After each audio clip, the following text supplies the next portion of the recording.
Phyllis, it's now 1963, and two things important happened to you in 63. You published your first of many books, but also you star in your own television special, I believe on ABC, called The Phyllis Diller Show. If you recall... Oh, you mean the special? Yes. Oh, yes. Oh, that was a marvelous show. But you made it because now it's not the Jack Parr Show. It's not What's My Line. It's all mine. It's not Match Game. No. It's yours. Yes. How did that come about? If you recall. ABC was always very, very high on me. I don't remember quite why or how. I assembled a wonderful show, which was an hour special, and I did my things, which were a lot of stuff with clothes, and I remember I was in a swing pretending to be a bird. You see, I was fearless in those days. You become less courageous as the stakes go up. I was fearless, and that was wonderful. And that led to my first show out of New York, Show Street. That ABC, liked that special so much that they gave me my own show, which was a half-hour Saturday night show, I believe, in prime time in the New York market. And it often outdid the national competition. Which was the market to be in New York. Tell me. Well, you did well on those TV shows, and in 1964, it's a special year, I believe you would say that, because it's your first appearance of many, more than anybody, in the history of the Bob Hope specials.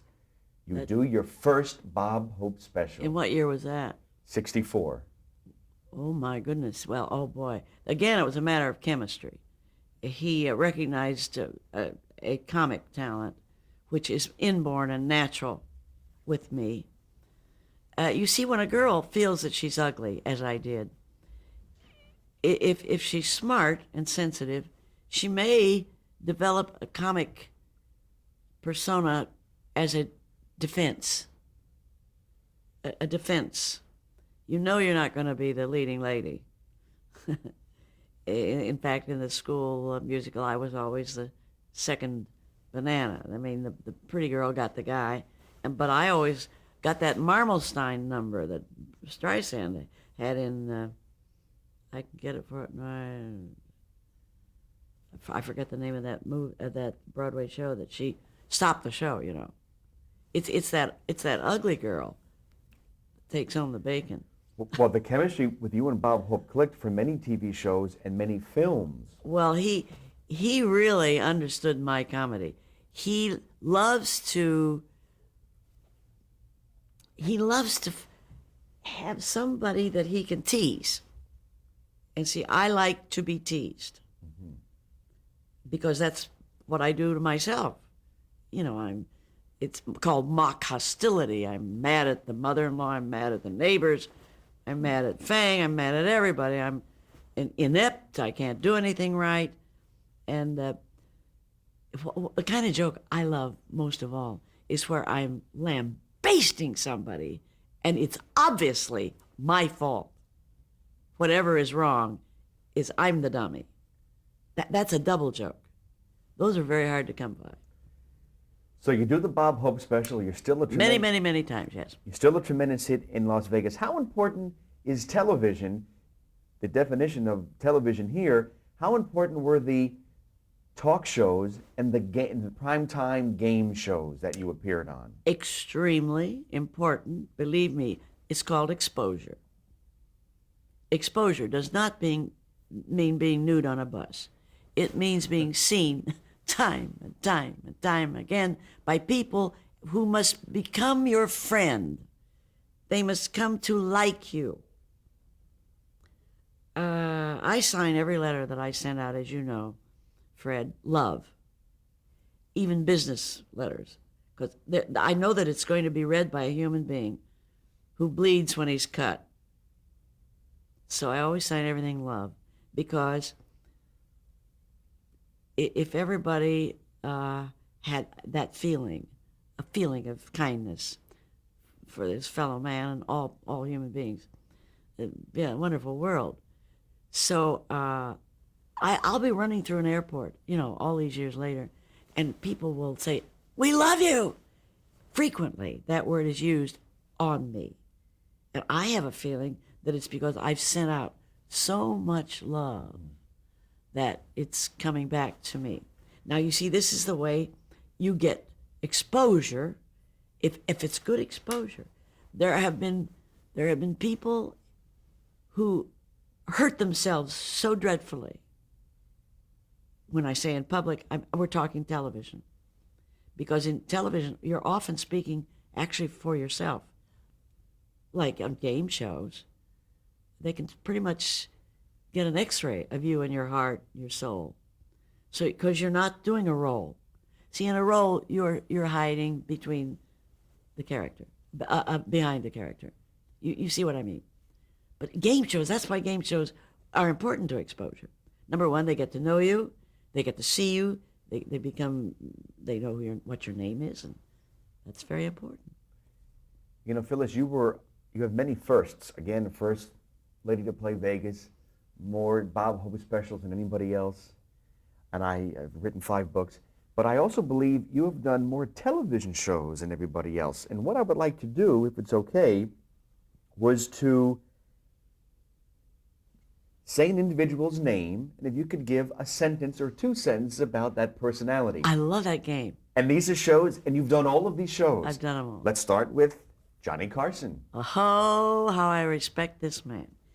Genius, brilliant genius. A gentleman, a scholar, a private person.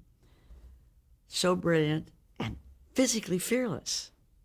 He did a lot of things that were really hard to do, and because he used to keep himself in such wonderful shape. And he may never be topped as a monologist on television on a regular basis. And we'll revisit Johnny Carson and Tiny Tim wedding. But let's continue. Steve Allen. Brilliant man. Genius. You don't get to these high points without having some brains. He's, every time I see him, have you written a book today? I mean, he's written 40 books. He's writing one now. He's written thousands of songs, some standards. This could be the start of something new. God knows how many. Brilliant man. And he's television history. I think starting with radio, wasn't it? Yeah, he's television history. Well, he was the first Tonight Show host. How important? In fact, he invented the Tonight Show. Do you know how it happened? He had an hour or to do, and a half-hour guest didn't show up, and panic! You can't talk to the air. So he took the mic and went into the audience. That was the beginning of talking to people, and that became the Tonight Show format. Instead of the audience, they sat him on the seat. 2 thoughts on this name, Ed Sullivan, then the importance of the Ed Sullivan Show. Ed Sullivan. Here's a man who knows nothing about comedy. Go to the foot of the class, put the dunce cap on Ed Sullivan about comedy. Trust me. But he was a terrific host. It was a fluke. He was just the right kind of host. He was and a darling man, precious man. But he knew nothing about comedy, and he would get into it with the comics. He would try to get, all right, Shecky Green was on, and he had a big collar and a teeny little bow tie. Now, that was part of the act. Do you know that Ed wouldn't let him wear it? Now, that's all wrong. That's all. Why? It's part of the act. That completely wipes out his security. Let me tell you something nobody knows. The last Ed Sullivan Show, with his son-in-law directing, Bob Precht, the last show I was booked. And because I was also doing Hello, Dolly at the same time, I'm overworked, overtired, over everything, and didn't get my material on the cue cards when I should have. So he watched them doing the cue cards. Do you know what Ed did? He took out every punchline and left the setup. You know, she was so fat that, oh, then that goes out. I mean, the joke went. He took all the jokes out. I had to walk. That last show, I'm shown as going to be on the show, and then I was never on the show. He left me nothing to do. Darling man, I adored him. His favorite place to eat in Florida, in Miami, was a crab place. Joe's Stone Crab. Oh, wonderful place to this day to eat. And when you did that Ed Sullivan show live, It was all live. how nerve-wracking was that? Oh, my God, buckets of adrenaline. And Flop sweat. Oy, shaking. And how valuable was that show? Money. And it puts you on top. Now, you're the if you were on the Ed Sullivan show, you're a Beatle, you're an Elvis, you're a Fafa, Foo-foo, Poo-poo. And you did that show Many times. steady. Yeah. Yes. Every year, sometimes many Yes. times in the It same year. was nice until he started tinkering with my material. Mike Douglas. Many times. I was one of his very first, well, it was in Cleveland. That's how first it was. Co-hosts. He always had co-hosts, which is a brilliant idea. And I'm the first person to refuse to stay in the toilet where they were booking people. It was a horrible, horrible hotel. And I refused. I was going to pay my own hotel bill rather than stay in this place where they were putting people. But then he went to Philadelphia, became such a success. And so many of those young men who were on the show as his producers and helpers became hot Hollywood properties. Merv Griffin. Oh, how I go all the way back to New York with Merv. When he had his show out of New York, Love Merv. Oh, what a guy he is. So talented and such a sweet, warm person. We're both moon children. Art Linkletter. Oh, we're born the same date. 7/17/7. Well, with him, it would be 12. 7/17/12. We're born on the same date, and we're both moon children, and I adore the man. Boy, what a warm, wonderful, bright. Sometimes from his column that he had from Kids Say the Damnedest Things, Darndest Things, now and then I get great jokes from that column that are just so cute because they're all always about children. Like the teacher on 4th of July was telling the class, everybody in America is free. And a little kid in the back said, oh, no, they aren't. I'm 4. Great jokes. Dean Martin. Oh, sweet, adorable, darling man. And the opposite of a stoic. What's the opposite of a stoic? A guy who loves pleasure. He didn't like to work. And he made it so easy. On his show. This is the big weekly show where he used to come down the fire pole. We were all there early in the morning, rehearsing, working. He arrived at showtime. We had rehearsed everything. He just walked in and did it. That makes it fresh. See, that's the way to be funny. You can rehearse comedy right out of the funny place. Rehearsing comedy. See, I think I'm against it. Phyllis, was there any unwritten law that if you do David Frost and Mike Douglas and Merv Griffin and Johnny Carson and Steve Allen syndicated show, did the celebrity bookers allow you to do all those shows, or did anybody want you exclusive? Hey, Phyllis, just do my show. Don't do Merv's show, or don't do Mike Douglas' show. No, nobody ever did that. No, they all allowed me to do all of the shows. Okay. I happen to know, though, that there are some talk shows, Johnny Carson, who had certain people under contract. That's a secret, but I happen to know this is true. Certain people who'd come all the way out from New York regularly. And I just noticed that they were never on other shows. Mm-hmm. There were people with whom they had special chemistry. Let's talk about some game shows here. Anything comes to mind regarding your game show appearances? If you can recall, I've Got a Secret, or What's My Line, or The Match Game with Oh, Dear Gene Rayburn. I just think they were all such fun shows. I mean, they were, I enjoyed them so. Because, see, I enjoy ad-libbing. Rehearsal I find quite boring because I feel that it kills the wonderful expediency of non-rehearsed material. But I adored all those game shows, and the one I especially adored was Hollywood Squares, because well, there were so many people, and it was just such a party. It was sort of a party every night. Phyllis, it's now 1965. You conquered radio, you conquered television, game talk, movies, Bob Hope specials. You've written several books. But on September 3rd, you divorced Sherwood Diller. Oh, in I believe 65. 1965, yes. And all around the world, Phyllis Diller divorces Fang. They all assumed that he was Fang.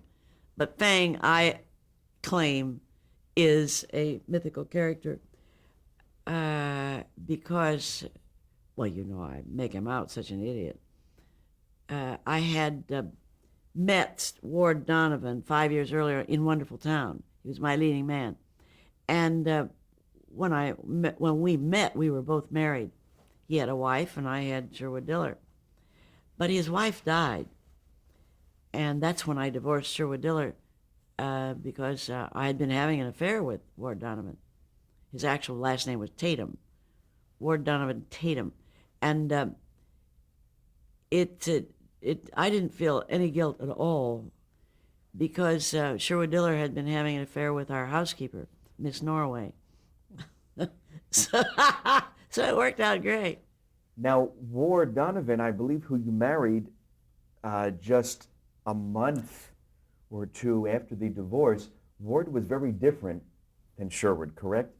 Wasn't Ward, since he was an actor, he was more theatrical? He was a taller... Extremely theatrical. Well, number one, he was really handsome. 6'2", eyes of blue. See, I'm a sucker for good looks and that kind of wonderful body type. You know, gorgeous, flat stomach. You know, none of these beer bellies. And he was such a good-looking man. Oh, God, was he sexy and handsome and such a gentleman. He, when he was sober, I'd been doing all the work, you understand. I opened the doors, I shoveled the coal. If I didn't paint the room, it didn't get painted. I did all the work for all those years. And here is a gentleman opening doors, pulling out chairs, treating me like a lady.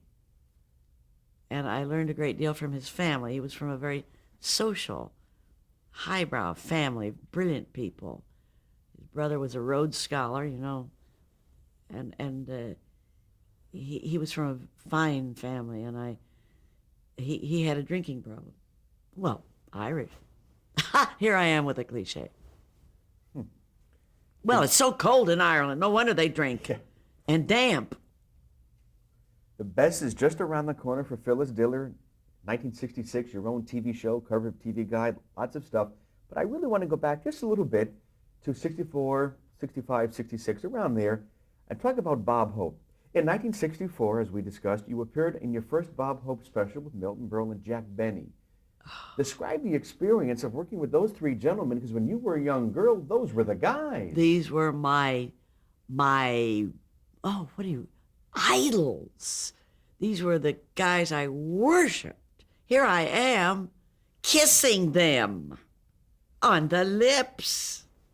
It was just absolutely mind-boggling.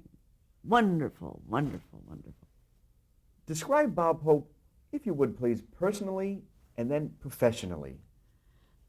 Well, personally, he's pretty much like what you see is what you get. He's a very funny man. He's a red-hot ad-libber. You know, he's got so many writers, 8 writers, always the top guys. and being very demanding of them. One of his top writers has written a whole book of how he treated the writers. And oh, he's a funny man, and always funny. But what a pro, and he knows, boy, does he know comedy. I learned so much from him, and always totally clean, totally, well, NBC in the old days. You know, he's been with NBC 60 years. I don't know if anyone can ever break his record of a body of work, output. For instance, 200 movies, come on, please, and all great. How can you do 200 movies and 60 years on television? Before that, all that radio, and then all of these shows abroad for the armed services. Can't be touched. And that's what I'd like to touch upon now. You did all the Bob Hope TV shows, and you did some movies, but let's talk about your trip to Vietnam. Oh, yes. Well, that was a big trip. That was, I believe, 66. And it was Joey Heatherton and Vic Damone, and of course Les Brown and his band of renown, and some other people. A girl who did a fiery baton and caught on fire one day. And the Kim sisters, 3 Oriental girls, who sang, and I guess Joey Heatherton was the sexy one that time. Oh, and a Miss America, who happened to be of Indian, East Indian, you know, the Indian, not one of our Indians. Is it true that you bought the soldiers down there, you brought with you chewing gum or packs of chewing gum or cartons of chewing gum, I believe? No? I don't remember that. Okay. That couldn't be because I'm against chewing gum. Oh, okay. I'll tell you how it happened. In high school, you know, I always had the column. I wrote a scathing article about people who chewed gum so that I could never put a piece of gum in my mouth after I wrote that article. I likened it to cows chewing a cud, and I made it so ugly and so awful that I never was a gummer. Just to wrap up Bob Hope here, Yep. what do you think is Bob Hope's legacy, All that work. the body of work? The body of work will never be touched. It's my attitude, because things are moving so fast now. I don't think anyone can last that long. I don't think anyone has the know-how that he had. He's a genius. I think he owns Florida, California, and some spaces in between. How do you feel about being the only personality in the history of television to have done more Bob Hope specials than anybody? It means he loves me. And it's mutual. And we understand each other. It's now 1966. Ooh, a lot of good stuff happening in 66. You get your own show. The Pruitts which- of Southampton. Right. Yes, that was a fun show. Lasted 2 seasons. But Phyllis, what a track. Here you were, up until this point, a free soul. And what I mean by that, Vegas, theater, TV, game shows, all that stuff. What attracted you to doing a regular series? Somebody got it for me, and I was thrilled. I loved the premise. I'll tell you what it was. It was the other side of the Hillbilly show. What was that thing? Beverly Hillbillies. Okay. It was just the opposite thing. See, here are these hillbillies that suddenly are in a grand house, and this was just the other. Here is this people who had been terribly rich who lost all their money, and they're in the grand house, but they're broke. It was just, you know, a rework of that show. So then maybe your character, I believe Mrs. Phyllis Poindexter Pruitt, was somewhat a character similar to your nightclub persona. Yes, it was. She was a crazy person. She was crazy. Well, it made her completely unable to keep house because she wouldn't know how, because she was rich. See, my character was because I was dumb. Right. On stage. I'm just dumb. But she and they used the material. I mean, the first episode was a turkey. So they were taking my character and using it into the context. Can you talk about, if you would please, the executive producer, David Levy? What did he contribute to your series? Well, he was the producer, and he had been a an advertising man out of New York, and he loved his work, and he watched over it very carefully and loved the show. Nice man, dear man. One of the things that I felt was very bad for the show was that they never had the same director twice. Director that's no way to get anything going. No relationship ever. And there was one director who actually hazed me. He wanted me to be Carol Burnett. Well, I'm not physical. She's a physical comic, and she's the greatest, the most wonderful. And I remember he was just so mean to me. Well, that's no way to run a show, to just harass a person. It was bad. He was a very, I don't know his name, because I wouldn't want to. But you see, I wish that there had been some kind of finally, they had a director that they had many, many, many times, more than regularly. He was Neil Simon's brother, Danny Simon. And that worked out better than having a different person every show. Sure. My God, you just trying to get acquainted with them and they're gone. Right. There's no continuity. No. If I mentioned Reginald Gardner or Grady Sutton, would you give a little sound bite? Oh, those precious. Oh, Grady Sutton, had worked with in all of the W.C. Field movies. Right. As a young baby boy. He was precious. He was the butler. And Reginald Gardner had been married at one time to Hedy Lamarr. And he was reading her book between shots on the stage. And he was telling me a lot of sexy things about Hedy or Hedy, I don't know what, about, and poor old Reggie, he was one of those people who had jet black hair. And every now and then somebody has that naturally. And then they made him wear a white wig. You had to have white hair in the movie. And he was always so hot. Oh, he hated this hot. And there was no air conditioning. It was dreadful heat in those days on those sound stages. It was just awful. And they shot that like they shoot a movie. Nowadays shooting a television show is much easier. They shot it like a movie, which means between shots they moved walls. They moved staircases. They shot everything 3 times, 3 ways. It was like real hard 17-hour days. So, it wasn't good for a man the age of Reggie. Right. Gypsy Rose Lee. Ah, precious woman. Crazy as a loon. Wonderful. She made me, by hand, some gloves because, the mother made all their clothes and taught them to sew. And they made those gloves. The mother made the gloves. And then Gypsy made the gloves. And I have them here. They're collector's items. And we became very fast friends. But she was totally crazed. And she drove this beautiful Silver Cloud Rolls Royce, but she'd get out of it always carrying a shopping bag full of crap. Well, we're going to talk more about... And in her kitchen, she had about 39 birds flowing around the kitchen free. Be careful what you eat. That's not an hors d'oeuvre. Yeah. Well, we're going to change the tape.